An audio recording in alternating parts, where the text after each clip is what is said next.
কাছে দিয়ে এবার সন্তান চাচ্ছেন, তাহলে এটা কি জুলুম নয়? এটাই হচ্ছে জুলুম। আল্লাহ আমাদেরকে কি দিলেন? আল্লাহ আমাদেরকে এই অক্সিজেন দিয়েছেন। কি যে অক্সিজেন যদি 1 মিনিটের জন্য বন্ধ করে দেওয়া যায়, তাহলে পৃথিবীতে লক্ষ লক্ষ মানুষ মারা পড়বে। আমরা যে জমিনের উপরে বসবাস করছি, সেই জমিনটা হচ্ছে আল্লাহর।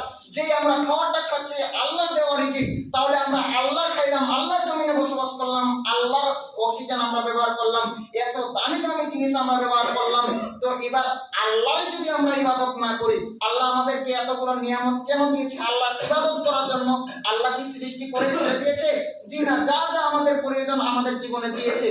কিসের জন্য দিয়েছে? শুধুমাত্র তার ইবাদত করব বলে দিয়েছে। এবার যদি তার ইবাদত না করে আমরা পীরের কাছে যাই, তাহলে এটা কি জুলুম নয়? এটাই হচ্ছে জুলুম। আল্লাহ এই পাপ বরদাস্ত করতে পারে না বলেই আল্লাহ রাব্বুল আলামিন বলেছেন, ইন্নাল্লাহা, নিশ্চয় আল্লাহ, লা ইয়াগফিরু, ক্ষমা করবেন না, আইয়ুশরিকা বিহি, যারা আল্লাহর সাথে শিরক করে।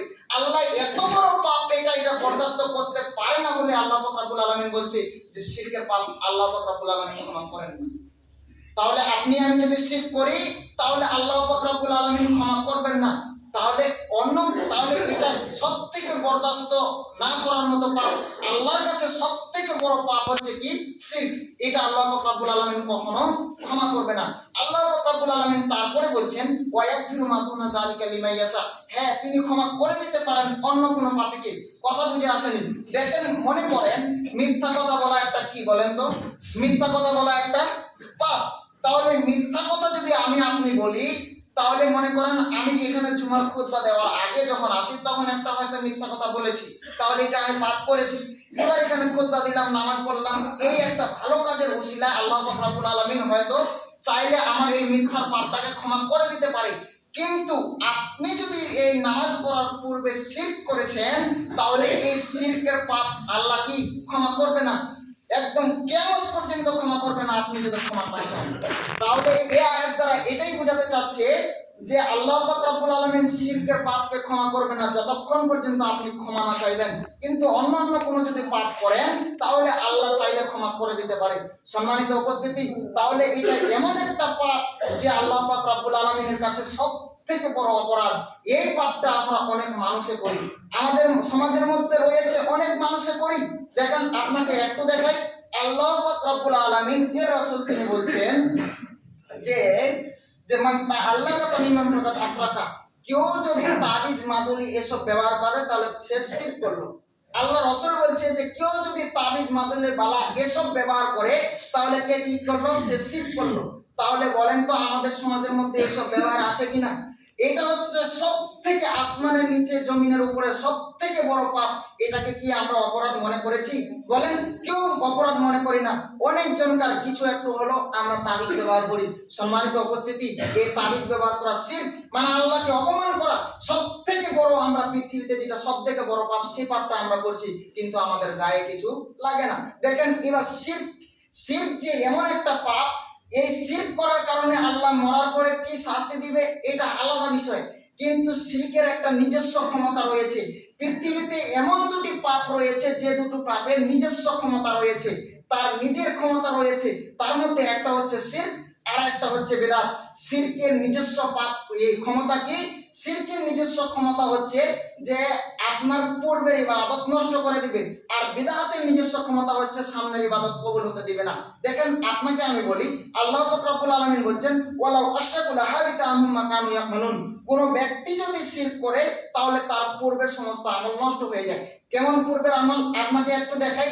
আপনার বয়স হচ্ছে 50 প্লাস। কত বছর বয়স? 50 প্লাস। আচ্ছা, 10 বছর বয়সে সালাত ফরজ। কেননা আল্লাহ নবী সাল্লাল্লাহু আলাইহি সাল্লাম বলেছেন,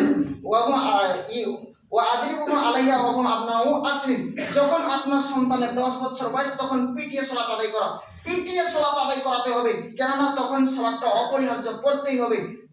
তাহলে 10 বছর বয়সে সালাত ফরজ, এই হাদিস দ্বারা আমরা এটা বুঝতে পারি। তাহলে 10 বছর বয়সে যখন সালাত ফরজ হয়ে গেল, তো 10 বছরের পর থেকে আপনি সালাত আদায় করতে লেগেছেন। এবার 10 বছর থেকে যদি আপনি সালাত আদায় করেন, আজকে যদি আপনার 50 প্লাস বয়স হয়, তাহলে বলেন তো আপনি কতদিন সালাত আদায় করলেন? 40 প্লাস। তাহলে 40 বছর আপনি সালাত আদায় করলেন, 40 বছর রমজান মাসে সিয়াম পালন করলেন, 40 বছর আপনি যতটুকু আপনার সম্ভব হয়েছে যাকাত দিলেন। তাহলে আপনি যত রকমের ভালো কাজ আপনার দ্বারাতে সম্ভব হয়েছে এই 40 বছর ধরে করলেন, কিন্তু আজকে আপনার একটা কোনো সমস্যা হয়েছে বলে আপনি এই হুজুরের কাছ থেকে একটা তাবিজ নিয়ে আসলেন। এবার তাবিজ নিয়ে এসে আপনি কিন্তু হাতে ব্যবহার করলেন, আর আল্লাহ নবী বলছে যে তাবিজ পরা হচ্ছে শিরক। আর আল্লাহ পাক রব্বুল আলামিন বলছেন ওয়ালাউ আশরাকু লাহাবিতা আনহুম মা কানু ইয়ামালুন, কোন ব্যক্তি যদি শিরক করে তাহলে তার সমস্ত আমল বরবাদ।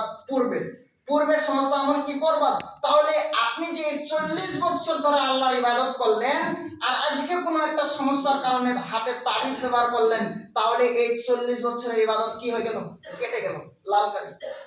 তাহলে এর দ্বারা আমি এটাই বোঝাতে চাচ্ছি যে আমাদের সমাজের মধ্যে অনেক অনেক শিরক দেখা যায়, অনেক শিরক দেখা যায়। আমরা শিরকটাকে পাপ মনে করি না, অর্থাৎ এটা আসমানের নিচে জমিনের উপরে সব থেকে বড় পাপ, এটা কিন্তু আমরা পাপ মনে করি না। অনেকজন তাবিজ ব্যবহার করি, অর্থাৎ তাবিজ ব্যবহার করা শিরক। দেখেন তাবিজের মধ্যে কি কোরআনের আয়াত লিখে ভরে দেয়। এই কোরআন পৃথিবীতে আসেনি কিসের জন্য? আপনার গলায় ঝুলে পায়খানা যাওয়ার জন্য, বাথরুমে যাওয়ার জন্য কোরআন আসেনি। পৃথিবীতে কোরআন এসেছে হুদাল্লিন নাস, মানুষের হেদায়েতের জন্য, হুদাল্লিল মুত্তাকিন, মুত্তাকিদের জন্য, হেদায়েতের জন্য। সম্মানিত উপস্থিতি, তাহলে এ দ্বারা আমি এটা বুঝাতে চাই যে এই তাবিজ পরা হচ্ছে শিরক। আর আপনি আমি যদি শিরক করি তাহলে আপনারা আমরা যত পূর্বে ইবাদত করেছি সমস্ত নষ্ট হয়ে যাবে। কোটি টাকা দান করেন না কেন, কোনো কাজে আসবে না, সব বরবাদ হয়ে যাবে যদি আপনি আমি শিরক করি। সম্মানিত উপস্থিতি, এবার অনেক এখানে 10 জন মানুষ বসে আছে, 10 জনকার মনে 10টা প্রশ্ন আসতে পারে। তবে কোনো এক মানুষের মনে এটাও প্রশ্ন আসতে পারে যে এই যে তাবিজটা যে দেয় এটা তো আর আমার বাপ দেয় না, দাদু দেয় না, আপনাদের মতোই কিছু হুজুর দেয়। বলবে কি বলবে না? তাহলে আপনাদের মতোই যে কিছু হুজুর দেয়, তাহলে আপনাকে যদি আমি এবার জিজ্ঞাসা করি যে আচ্ছা আপনি হুজুর কাকে বলেন, মৌলভী সাহেব কাকে বলেন, আপনি হয়তো বলে দিতে পারবেন। হয়তো আপনি এটা বলবেন যে যার বড় বড় দাড়ি, লম্বা টুপি, পাঞ্জাবি আছে তারাই হয়তো মৌলভী সাহেব। কিন্তু না, দেখেন যে হুজুর তাবিজ দেয় সে হুজুর হুজুর নয়। কিরকম সে আপনাকে একটা উদাহরণের মাধ্যমে বুঝাই। যেরকম মনে করেন আমরা হচ্ছে বাঙালি মানুষ, আমিও বাঙালি, তো এই আমরা বাঙালি মানুষ, আমরা ধান চাষ করি তো সকলে। তো ধান চাষ যে করি, ধানের মধ্যে দুটো জিনিস থাকে, একটা ধান একটা পাতান থাকে, কি থাকে না? তাহলে ধান আর পাতান দুইটাই একটা গাছে ধরে, দেখতেও ফের একই রকম, কিন্তু যখন হাওয়া দিই মানে যখন ধানটা পরিষ্কার করি তখন পাতানটা কি করে? উড়ে চলে যায়। তাহলে সে উড়ে চলে যায় কেন বলেন তো? তার ভিতরে মাল মেডিসিন কিছু নেই, সেই জন্য উড়ে চলে যায়। তো সেরকম যেই হুজুর তাবিজ দেয় সে হুজুর দেখতে হুজুরের মতো, কিন্তু তার ভিতরে মাল মশলা কিছু নেই। সে হাদিস কোরআন বুঝে না, দিন বুঝে না, সেজন্য সে তাবিজ দেয়। যদি সে ধর্ম বুঝতো তাহলে সে তাবিজ দিত না। সে হুজুরের কাছ থেকে দিন শিক্ষা নেওয়া যাবে না। সম্মানিত উপস্থিতি, সেই হুজুরের কাছে কোনো দিন শিক্ষা নেওয়া যাবে না। সে হুজুর কিছু বুঝে না দিন ইসলাম, সেজন্য সে তাবিজের ব্যবসা করেছে। দুনিয়াতে কত ব্যবসা করে রয়েছে, সে তাবিজের ব্যবসা ধরলো কেন? সে কোরআন হাদিস বুঝে? যদি বুঝতো তাহলে সে তো এ করতো না। কেননা আল্লাহ নবীর পরিষ্কার হাদিস, আল্লাহ নবী বলছেন যে কি তাবিজ পরা শিরক, সে তাবিজের ব্যবসা করবে মানে।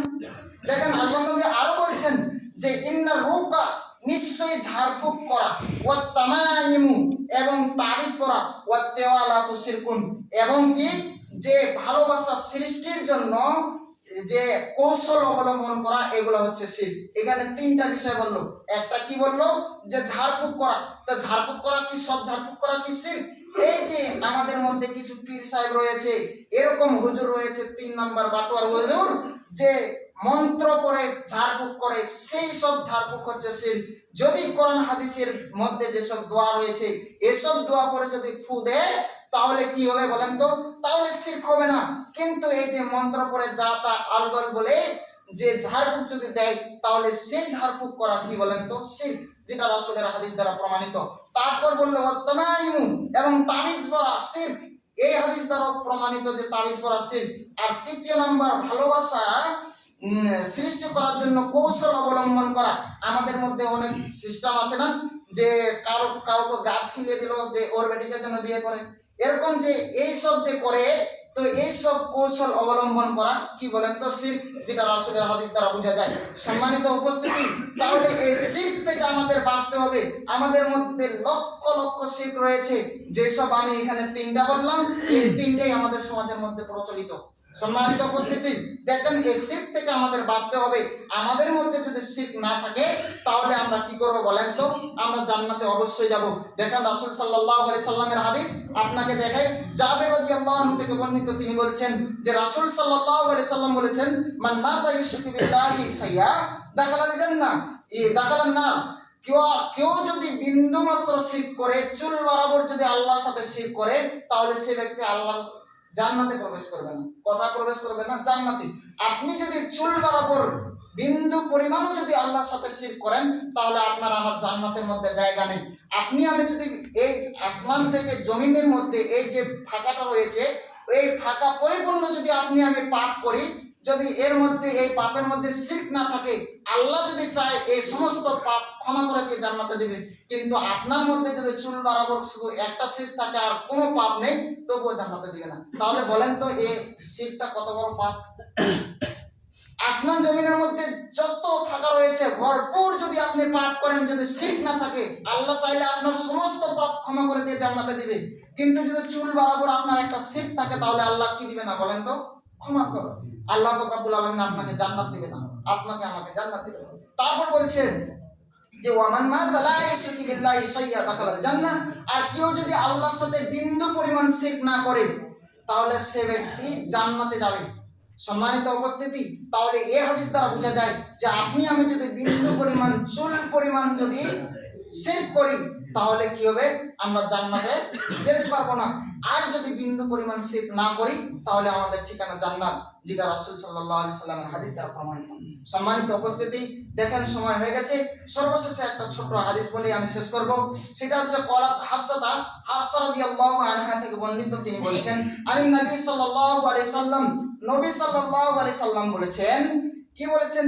যে মান আতা আরফান, কেউ যদি গণক বা জ্যোতিষীর কাছে আসে, আমাদের মধ্যে এটা রয়েছে যে জ্যোতিষী গণক, যেটা আমাদের বাঙালি ভাষার মাহাত বলে, এসব আছে। তো কেউ যদি এই মাহাতের কাছে আসে, ফাসালাহু আন শাইইন, এবং তাকে কিছু জিজ্ঞাসা করে, লাম তুকবাল লাহু সালাত, তার সালাত কবুল হবে না। কতদিন?